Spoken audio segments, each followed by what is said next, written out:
男主人，现在现场死的是家属，有没有人来管？这就是通山县人民政府啊！现在通山县人民政府门口啊，现在又死了一个家属啊！通山县人民政府没人管，没人理，有没有天理啊？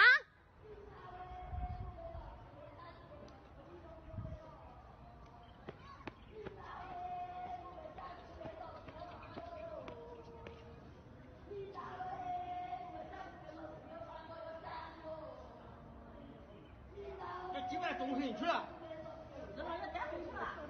出回，随机分屋，打啥是打一个，打啥人？本主任你不能搞这样子吧？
这就是我们汕头市所有的哥地姐，交通局不给我们生存空间，我们现在正向他们讨要一个说法。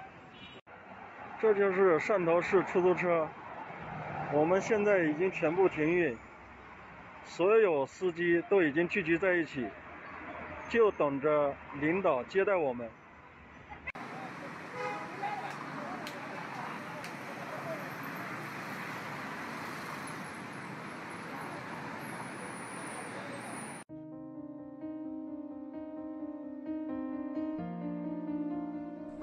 我们是那个派出所这边过来通知的，昨天下午这个大概6点多的时候通知的吧，因为这个是应该是整个娱乐行业都停业没有说营业，数量大概能接待到50多个吧，就是我们还是配合这个政府的工作吧。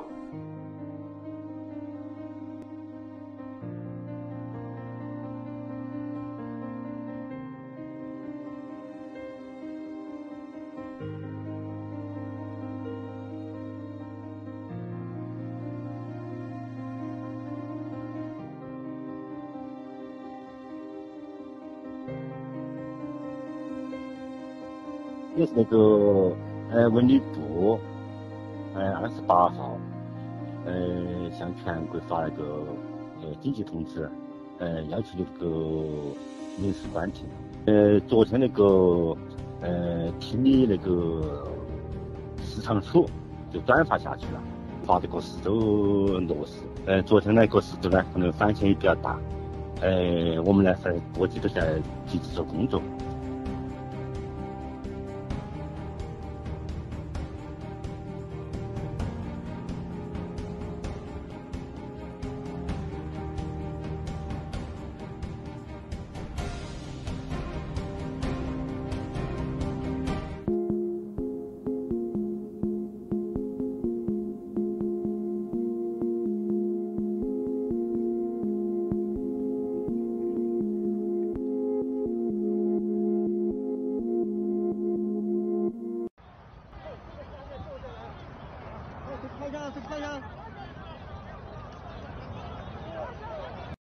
这看离园学校对面好大，挨到学校的少，小娃儿开几个。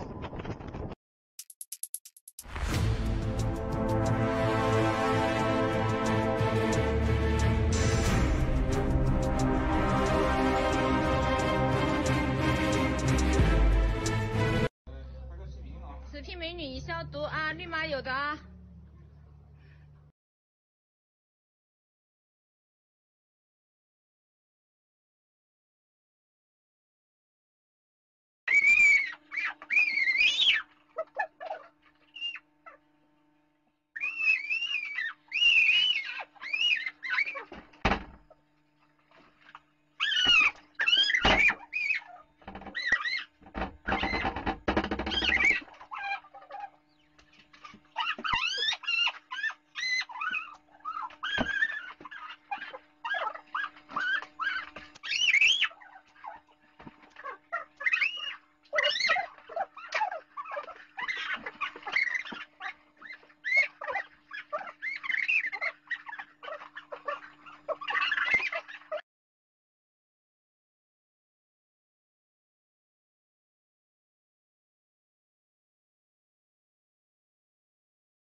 又一次成功结账，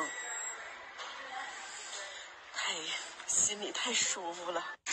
又来一车历史性的时刻，继续还能有40多分钟到营地。Thank you so much. You're so kind. 他们还不知道限购。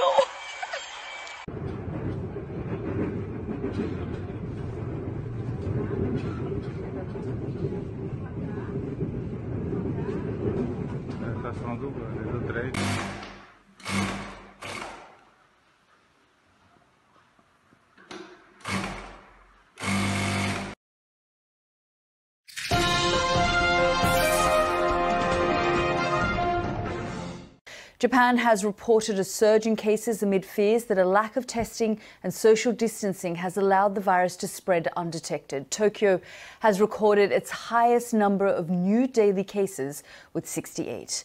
In the United States, President Trump has extended restrictions until the end of April. Workers will get $1,500 a fortnight to help them survive the next 6 months. The Prime Minister's $130 billion package to support a staggering 6 million Australians.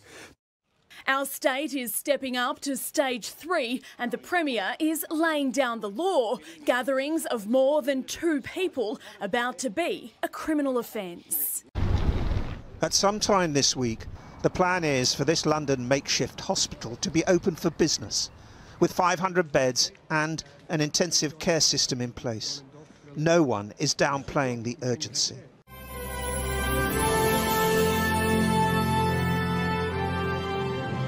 President Trump extending social distancing guidelines at least into the end of April. Says he expects great things to happen on June 1st. This is a member of the White House task force says more than 100,000 Americans could die from the virus. I want to bring back Dr. Ashish Jha, director of the Harvard Global Health Institute. Doctor, good day to you, and thank you for coming back. I think it's the 4th time we have talked here. A couple things I want to rattle through. Number one, Dr. Fauci, 100,000 deaths. Does that sit right with you in America? That's a pretty high number, and obviously I think we should do everything we can to lower that number, but that may be the reality unless we really get on top of this thing. Yeah. So Abbott Labs comes out with a 5-minute test over the weekend, point of contact test. What can that do? Maybe not so much for New York, doctor, but other cities that are waiting for the wave to come their way. I think this could be a game changer, and I don't like using that word too lightly, but I love this test. And if it turns out as good as it sounds, and if we can get this test out across the country over the next week or two, I think it can make a big difference in ramping up testing, identifying who's sick, who's not. Doctor, what's coming to Georgia and Florida and Louisiana if it's not already there? Yeah, I've been looking at the numbers, Bill, and it's making me really worried. We're seeing cases rise quickly across all 3 states, other states as well. And what that means is their hospitals are days away, at most weeks away from really getting into the kind of trouble we're seeing in New York. And so everybody's got to pull together right now.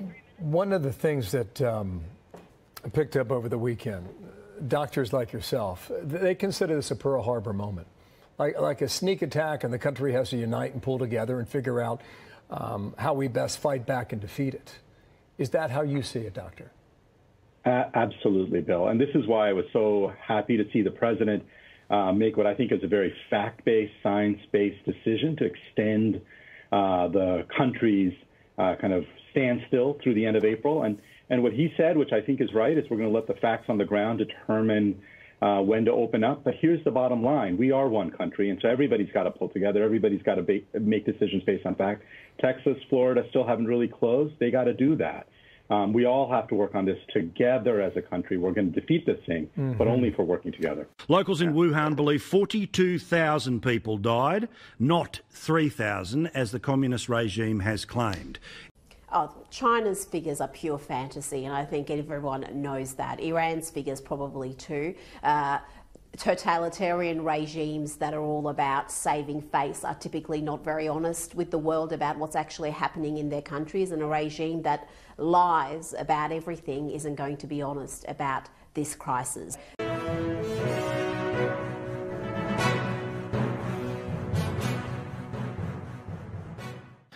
You know, we're rubbing our own nose in this, and we want to rub the whole nation's nose. We can never allow this to happen again to the United States of America.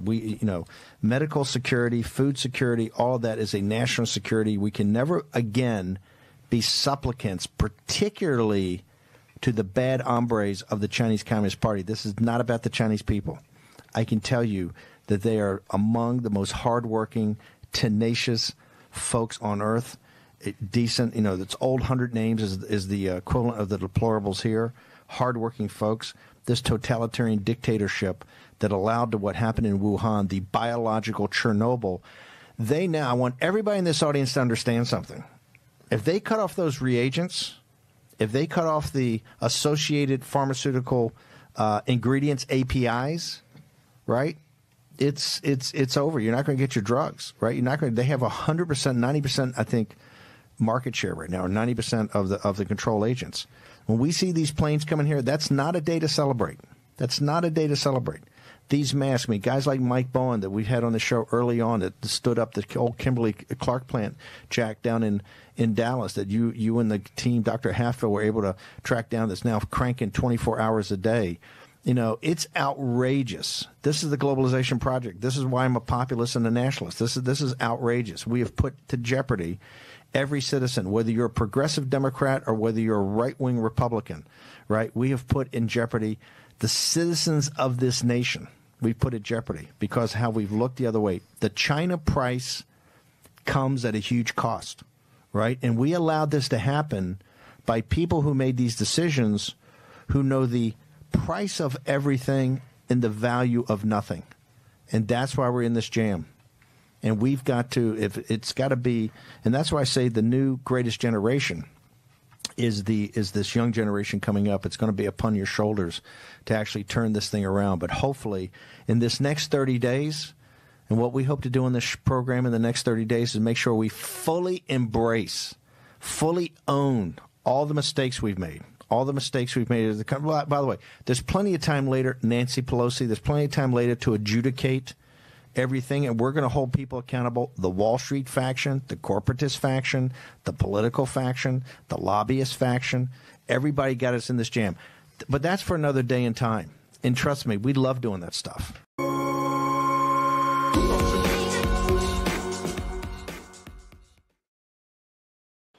短短的这几天，历史在被我们改变，把中国这个人已经在世界上即将产生的排华的危机、排亚洲人的危机，甚至造成种族大屠杀。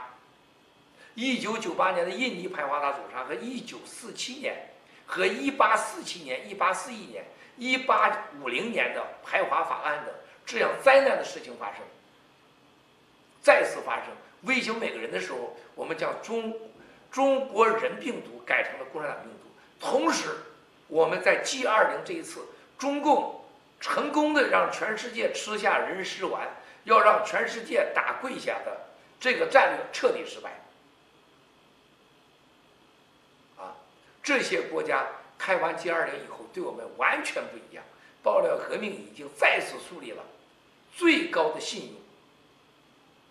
很多国家领导人把我们当初提供给他们的香港的运动的信息重新翻开了看。很多人跟我们说，特别是欧洲几个国家，他说：“对不起啊，郭先生，原来我们每个小组每天报告的关于香港你们提供的信息，我们只看几乎没有任何意见。现在我们再回看香港，从5月20号你提醒给我们报告，到6月3号、6月4号、6月6号、6月7号、6月17号，香港上大街，到预警香港从这个官方戒严和隐形戒严，和派到香港的中国人民解放军在香港派的假警察叫黑警，包括在广东东莞深圳宝安所喷的香港警察的车辆、救护车辆和准备好香港的警服，以及到香港的渗透，包括4大不要脸家族，包括使用准化学武器，包括要抓捕1万人、2万人，包括几千人已经被杀掉，包括大陆人被抓回从香港的抗议当中抓回大陆的几万人，包括死亡人数，包括建造的几个军事的在军事解放军驻港设施建立的监狱，包括陈延林母女士被杀害，这些证据让他们傻了眼，说 Miles， 我们过去感觉到香港人是很可怜，我们也在怀疑，但是我们没感觉到痛。就像我们所有人都认为这个冠状病毒只会传染中国人和亚洲人，不会传染西班牙人、意大利人、英国人、法国人、德国人、美国人一样，加拿大人。